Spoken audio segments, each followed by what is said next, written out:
सभी राजकुमारों को भस्म हुआ देख देवर्षि नारद राजा सगर के पास गए और राजा सगर को सारा समाचार सुना दिया।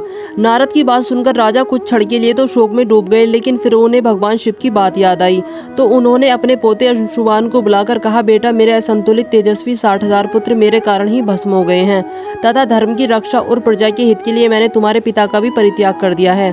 युधिष्ठिर ने पूछा, तपोवन लोमेश जी, राजाओं में श्रेष्ठ सगर ने अपने ही सगे पुत्र को क्यों त्याग दिया था?